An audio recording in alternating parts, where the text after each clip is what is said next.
मेरे चैनल पे आप सभी का हार्दिक अभिनंदन है। कलम का सिपाही किसे कहा जाता है? कलम का सिपाही मुंशी प्रेमचंद्र को कहा जाता है और उनका असली नाम धनपत राय था। चलिए अब आगे बढ़ते हैं अपने आज के नए विषय की तरफ। हम लोगों ने क्रिया पढ़ा, विशेषण पढ़ा, यानी कि विकारी शब्दों के बारे में हम पढ़ चुके हैं। अब हम अविकारी शब्दों के बारे में पढ़ेंगे। अविकारी शब्द, पहला अविकारी शब्द है क्रिया विशेषण। तो आज हम लोग क्रिया विशेषण के बारे में पढ़ते हैं। क्रिया विशेषण, क्रिया विशेषण। देखो, एक शब्द है क्रिया, एक शब्द है विशेषण और एक अलग शब्द जो है वो है क्रिया विशेषण, यानी जहाँ पर दोनों का संयोग हो गया, क्रिया और विशेषण। तो यहाँ पे क्रिया और विशेषण नहीं है, बल्कि क्रिया की विशेषता, क्रिया की विशेषता बताई जाती है। यह एक अविकारी शब्द है। अविकारी मतलब जिसमें कोई विकार उत्पन्न नहीं होता है, लिंग वचन और काल के कारण कोई परिवर्तन नहीं होता है, वे सारे शब्द अविकारी कहलाते हैं। तो जो शब्द क्रिया की विशेषता बताते हैं वे क्रिया विशेषण है। अब यहाँ पर सबसे पहले हम समझते हैं कि विशेषण और क्रिया विशेषण में क्या अंतर है। विशेषण क्या करता है? विशेषण जो है वो संज्ञा और सर्वनाम की विशेषता बताता है। विशेषण जो है ये क्या करता है? किसकी विशेषता बताता है? संज्ञा व सर्वनाम की, संज्ञा और सर्वनाम की विशेषता बताता है। और क्रिया विशेषण क्या करता है? ये क्रिया विशेषण है, ये क्रिया की विशेषता बताता है, क्रिया की विशेषता बताता है। यानी कि जो हम कार्य को कर रहे हैं उसकी क्या खासियत है, ये बताता है कि क्रिया किस प्रकार कार्य कर रही है, या क्रिया किस स्थान पर कार्य कर रही है, या क्रिया कैसे कार्य कर रही है।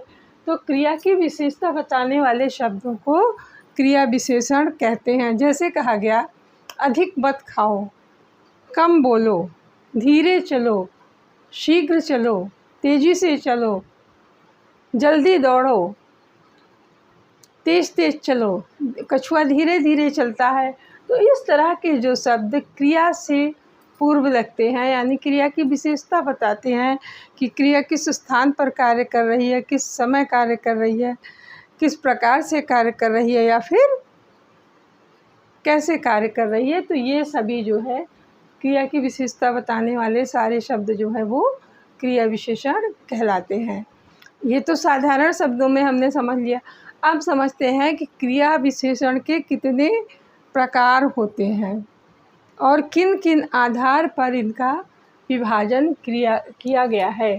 क्रिया विशेषण का विभाजन जो है वो 3 आधार पर किया गया है। कितने आधार पर किया गया है? 3 आधार पर। 3 आधार पर क्रिया विशेषण का विभाजन किया गया है। अब इसमें सभी आधार पर क्रिया विशेषण कितने प्रकार की होती है, कौन कौन सी होती है? देखिए, पहला है अर्थ के आधार पर, प्रयोग के आधार पर और रूप के आधार पर। इस तरह से 3 प्रकार हैं। पहला है अर्थ के आधार पर, अर्थ के आधार पर।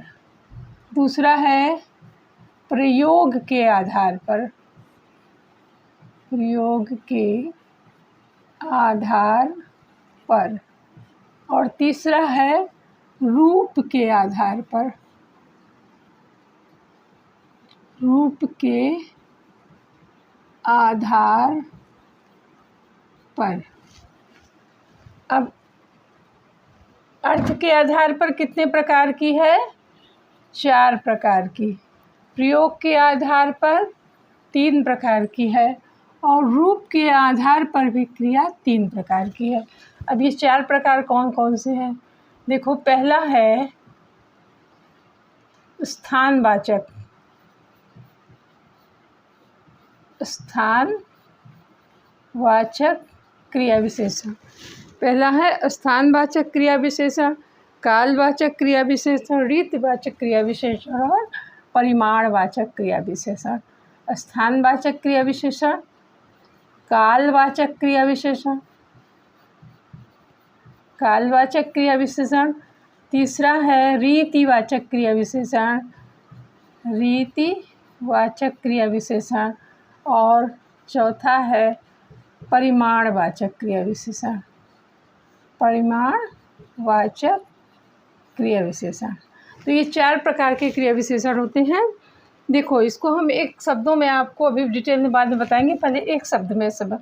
स्थान का मतलब है कि क्रिया कहाँ पर हो रही है, क्रिया कहाँ पर हो रही है, कहाँ पर हो रही है। जैसे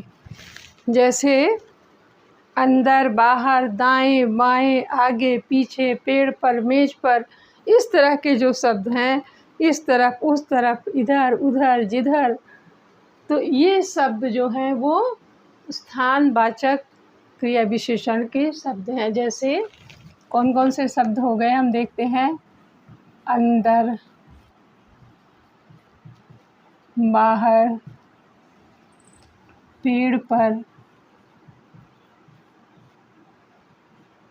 दाहिने,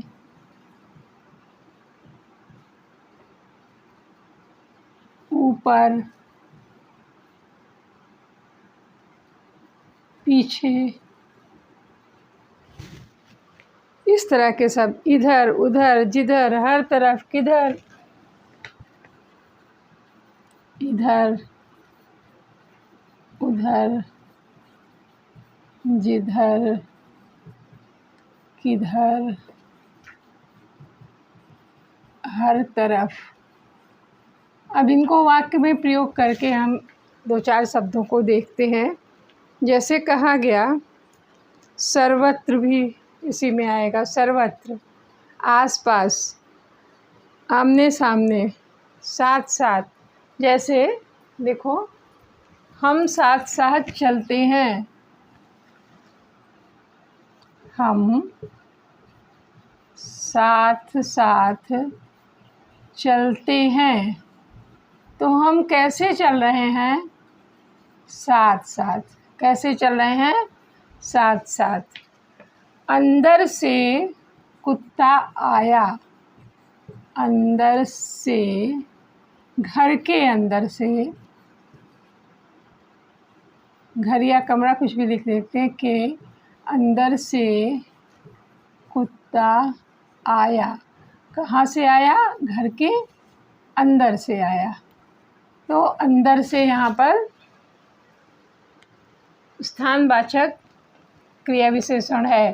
पेड़ पर, पक्षी पेड़ पर बैठे हैं, पक्षी पेड़ पर बैठे हैं। तो यहाँ पर क्या हो गया? पेड़ पर, पक्षी पेड़ पर बैठे हैं। सर्वत्र हरियाली है, सर्वत्र यानी सभी जगह, सर्वत्र हरियाली है यानी सभी जगह हरियाली छाई है। हमारे पास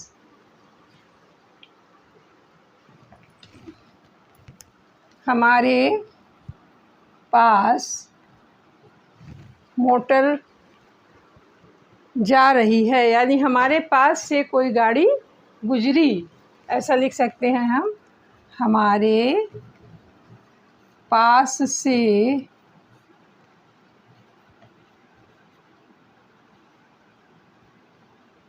से गाड़ी गुजरी। कहाँ से गुजरी गाड़ी? हमारे पास से। तो इसकी क्या हो गई? पास से विशेषता। तो इस तरह से देखो स्थानवाचक क्रिया विशेषण कौन कौन से शब्द हैं?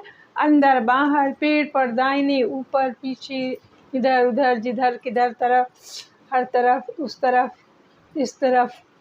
ये सारे शब्द अगर वाक्य में आते हैं तो ये स्थानवाचक क्रिया विशेषण होते हैं। स्थानवाचक क्रिया विशेषण होते हैं।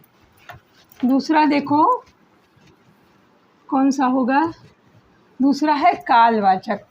काल का अर्थ हम जानते हैं, शाब्दिक अर्थ होता है समय, यानी कि किस समय कार्य को किया गया, किस समय कार्य को किया गया।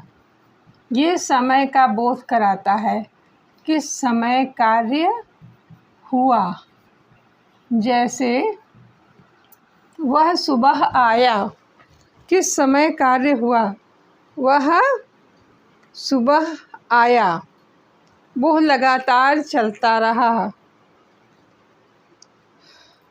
उसने दिन भर कार्य किया। तो इसमें आपके कौन कौन से शब्द आते हैं? निरंतर, जैसे लगातार, लगातार, सुबह, शाम, दोपहर, कोई भी समय हो, समय का बोध करा रहा है। आजकल, बार बार, प्रतिदिन, आजकल, बार बार, प्रतिदिन, प्रतिदिन हमने कि हम कोई कार्य प्रतिदिन करते हैं। लगातार, वो लगातार पढ़ता रहा। ट्रेन सुबह देर से आई, हम शाम को जाएंगे, मैं दोपहर में भोजन करता हूँ। आजकल डिजिटल, आजकल डिजिटल प्रचलन है, डिजिटल से सभी कार्य हो रहे हैं, ऐसा हम लोग प्रयोग कर सकते हैं। बार बार, वो बार बार मेरे पास आता है, मैं प्रतिदिन व्यायाम करता हूँ। सतत, सतत मतलब भी लगातार होता है कोई कार्य, सतत यानी हम लगातार कोई कार्य कर रहे हैं तो उसे कहते हैं सतत परिश्रम। कछुआ सतत परिश्रम से अपनी मंजिल पर पहुंच गया। कब, अब, तक, इस तरह से अब तक, कब, जब, तब, ये सारे शब्द जो हैं आपके कालवाचक क्रिया विशेषण के हैं, जो हमें कार्य किस समय हुआ इसका बोध कराए। रीतिवाचक में क्या हुआ? कार्य करने का ढंग, कार्य करने का ढंग, यानी कार्य को किस प्रकार से किया गया। ये जो है आपका कार्य करने का ढंग जो है, ये आपका रीतिवाचक क्रिया विशेषण है। देखिए स्थानवाचक में हमने क्या बताया? कार्य करने का स्थान, कार्य करने का स्थान, तो ये तो हो गया स्थानवाचक। कालवाचक कार्य किस समय हुआ, और रीतिवाचक कार्य करने का तरीका क्या है। जैसे वो धीरे धीरे चलता है, हिमांशु, हिमांशु धीरे धीरे चलता है, धीरे धीरे चलता है। तो यहाँ पे धीरे धीरे कैसे चलता है? धीरे धीरे चलता है, उसका कार्य करने का तरीका क्या है? धीरे धीरे चलता है। खरगोश तेज दौड़ा, खरगोश तेज दौड़ा, यानी खरगोश तेज दौड़ा। कैसे दौड़ा? तेज दौड़ा। ये बताया जा रहा है कि वो कैसे कार्य को कर रहा है, तेज कार्य को कर रहा है। वो अच्छी तरह बोलता है, वो ध्यान से पढ़ता है। राहुल ध्यान से पढ़ता है, ध्यान से पढ़ता है। तो यहाँ पर राहुल कैसे पढ़ता है? वो ध्यान से पढ़ता है। तो ध्यान से शब्द जो है वो रीतिवाचक क्रिया विशेषण है। तो इस तरह से जहाँ पर कार्य करने का तरीका हमें पता चलता है कि वो कार्य को किस तरीके से कर रहा है, वहाँ पर रीतिवाचक क्रिया विशेषण होता है। परिमाणवाचक क्रिया विशेषण क्या है? परिमाणवाचक क्रिया विशेषण संख्या या मात्रा का बोध कराता है, मात्रा का बोध कराता है, संख्या या मात्रा का बोध कराता है। ये क्रिया की किसका बोध कराता है? क्रिया की संख्या या मात्रा का बोध कराता है। अब क्रिया में देखिए निश्चित संख्या तो मुश्किल है, निश्चित संख्या क्रिया में नहीं आती है, लेकिन मात्रा का बोध कराता है, उसकी परिमाण का बोध कराता है। तो परिमाण क्या हुआ? जैसे अधिक, बहुत ज़्यादा, थोड़ा। देखो थोड़ा, मैं थोड़ा खाना खाऊंगा, मैं कम बोलता हूँ। थोड़ा, अधिक, अधिक दौड़ना ठीक नहीं है, अधिक सोना ठीक नहीं है। तुम थोड़ा अधिक खाओ, जैसे थोड़ा और अधिक खाया करो। वह बहुत ज़्यादा दौड़ता है, रामू अधिक खाना खाता है। रागिनी अपने मित्र से ज़्यादा पढ़ती है। ज़्यादा, रागिनी अपने मित्र से ज़्यादा पढ़ती है। तो यहाँ पे ज़्यादा जो है वो परिमाणवाचक क्रिया विशेषण है। तुमने पर्याप्त नींद नहीं ली, पर्याप्त नींद नहीं ली यानी कि ठीक से तुम नहीं सोए। तो यहाँ पे पर्याप्त शब्द जो है वो क्रिया विशेषण है। कौन सा क्रिया विशेषण है? परिमाणवाचक क्रिया विशेषण है। तो बहुत अधिक, ज़्यादा, थोड़ा, इस तरह से जो शब्द जुड़े होंगे तो वहाँ पर परिमाणवाचक क्रिया विशेषण होगा। अब हम लोग पढ़ते हैं। अब इसमें देखो बहुत आसानी से समझ लो, एक एक शब्द में पूरा समझने की ज़रूरत तो है, लेकिन फिर भी एक शब्द अगर याद कर लोगे तुम लोग तो बहुत आसानी से समझ लोगे। कैसे? कार्य करने का स्थान, स्थानवाचक हो गया। कालवाचक यानी कार्य किस समय हुआ है, कार्य करने का समय। रीतिवाचक कार्य करने का ढंग। और परिमाणवाचक कार्य की क्रिया की मात्रा, यानी क्रिया का क्या परिमाण दे रहा है, क्या उसका परिणाम निकल रहा है, ये बताता है। बहुत आसान है। अब क्रिया विशेषण सीधा तो हम सभी को पता है, हम लोगों ने छोटे क्लास में भी पढ़ा है, लेकिन उसके भेद जो हैं ये वो भी कोई कठिन नहीं है, बस ध्यान से पढ़ो, सारा एग्जाम पार, कोई दिक्कत नहीं है। प्रयोग के आधार पर 3 प्रकार के कौन कौन से होते हैं इसको देखते हैं हम। प्रयोग के आधार पर साधारण क्रिया एक होता है, पहला है इसमें साधारण क्रिया। साधारण क्रिया, अब साधारण क्रिया सामान्य सी क्रिया है, इसमें सामान्यतः क्रिया विशेषण है, इसमें कोई दिक्कत नहीं है। इसका प्रयोग वाक्य में स्वतंत्र रूप से होता है। साधारण में क्या हुआ? इसका प्रयोग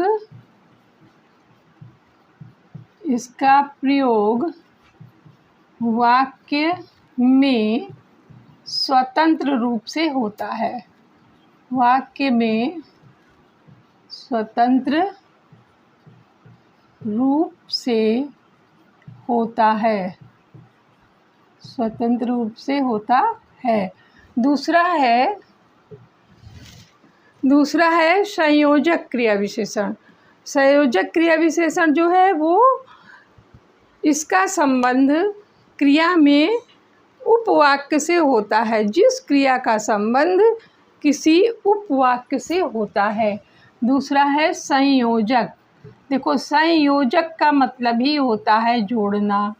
तो यहाँ पर क्या है? जिस क्रिया विशेषण का संबंध उपवाक्य से होता है। किससे होता है इसका संबंध? उपवाक्य से।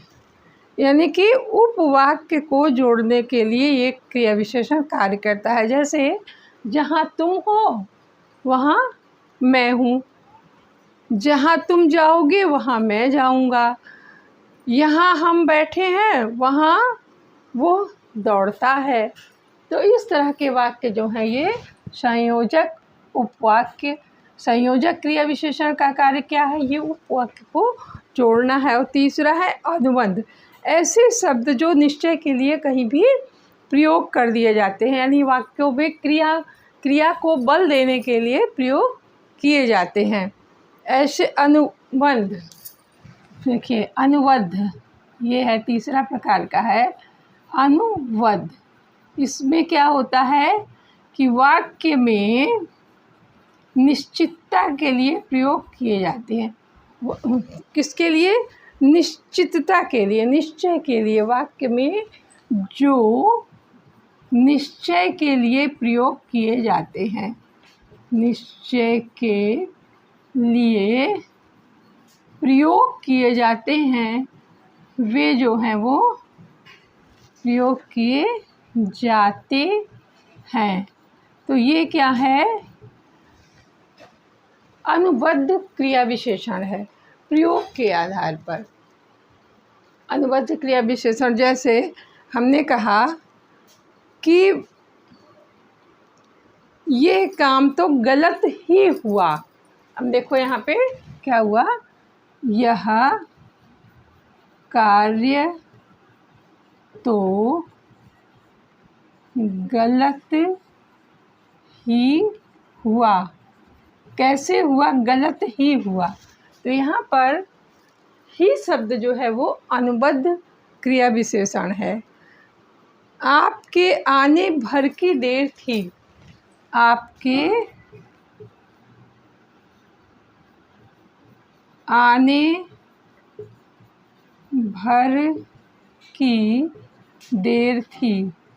अब यहाँ पर क्या हुआ?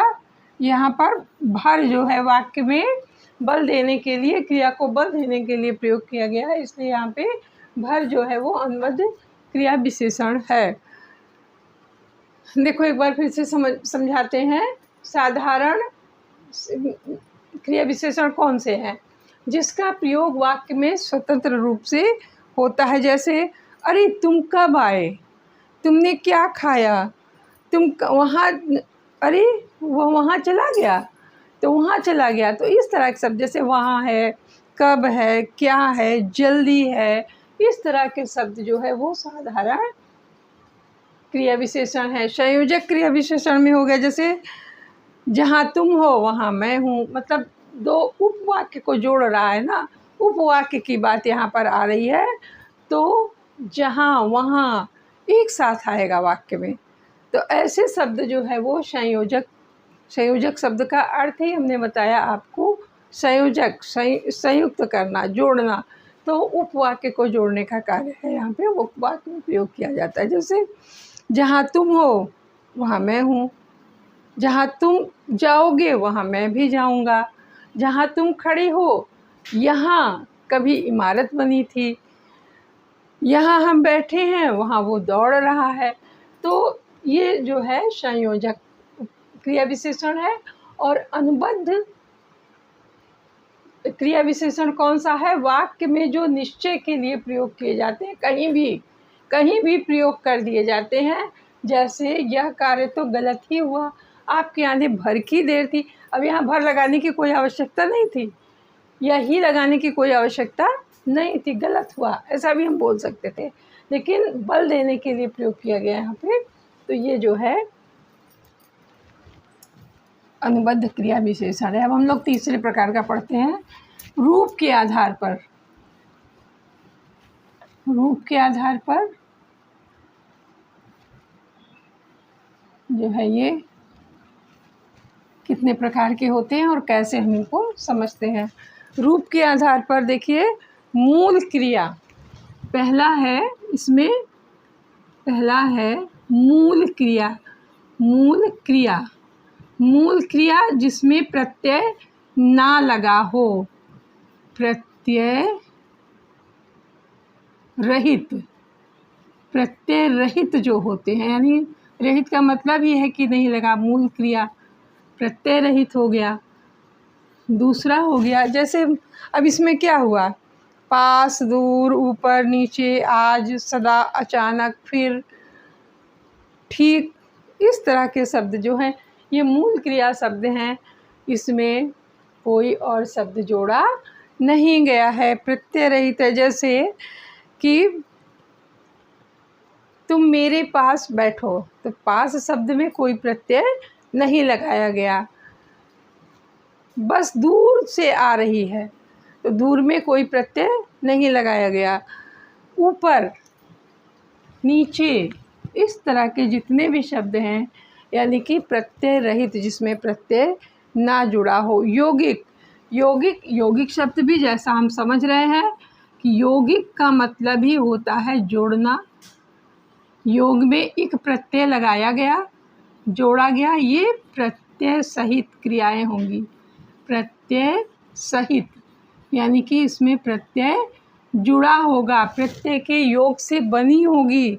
जैसे सवेरे, सायं, क्रमशः, आजन्म, प्रेम पूर्वक, रात भर, इस तरह के जो शब्द हैं वो यौगिक क्रिया है। और उसके बाद है स्थानीय, बिना बदलाव के किसी स्थान, विशेष स्थान पर आते हैं। तीसरा है, तीसरे प्रकार की क्रिया है स्थानीय क्रिया। स्थानीय, ये कौन सी क्रिया होती है? स्थानीय, स्थानीय क्रिया वो होती है जो बिना बदलाव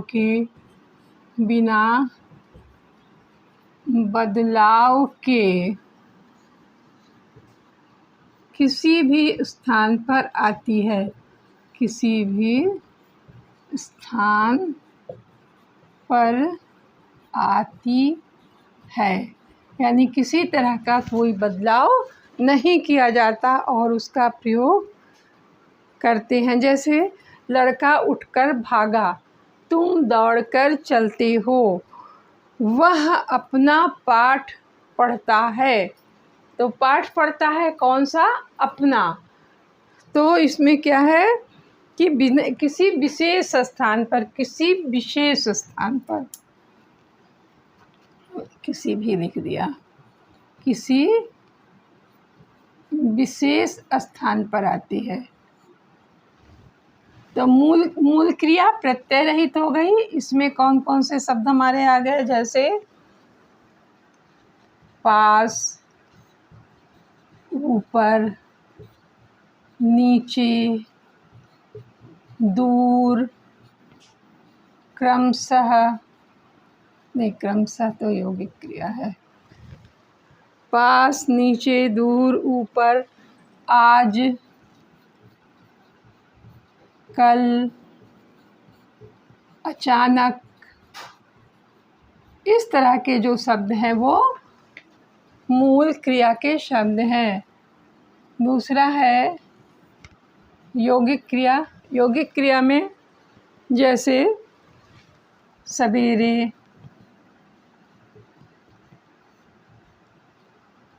सायं, हम सायंकाल टहलते हैं, हम सवेरे उठते हैं। क्रमशः,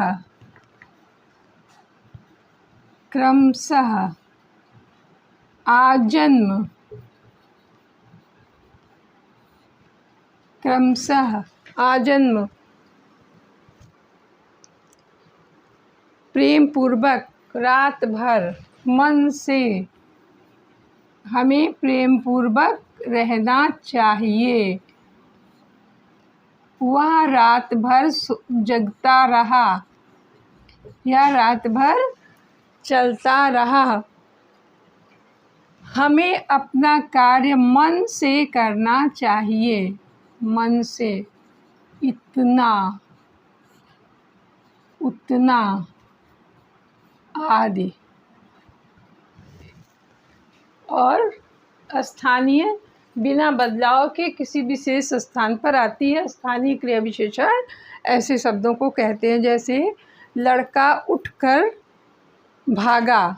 तो वाक्य के हिसाब से हम समझेंगे कि स्थानीय क्रिया है या यौगिक क्रिया है या मूल क्रिया है।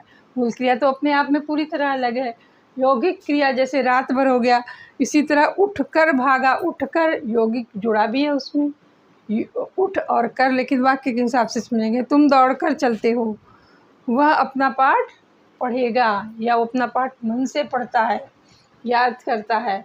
तो इस तरह से हमने समझा कि क्रिया विशेषण कितने प्रकार के होते हैं, उनका विभाजन कितने आधार पर किया गया है, और विशेषण और क्रिया विशेषण का अंतर मैंने वीडियो के शुरुआत में ही आपको समझा दिया है कि विशेषण संज्ञा सर्वनाम की विशेषता बताते हैं और क्रिया विशेषण क्रिया की विशेषता बताते हैं। चलिए फिर नए विषय के साथ फिर मिलेंगे। वीडियो को ज़्यादा से ज़्यादा लाइक, शेयर और सब्सक्राइब कीजिए। आप लोग का लाइक करना मुझे बहुत अच्छा लगता है, मेरा मनोबल बढ़ता है। तो इसमें कंजूसी क्यों? लाइक, शेयर, सब्सक्राइब करिए।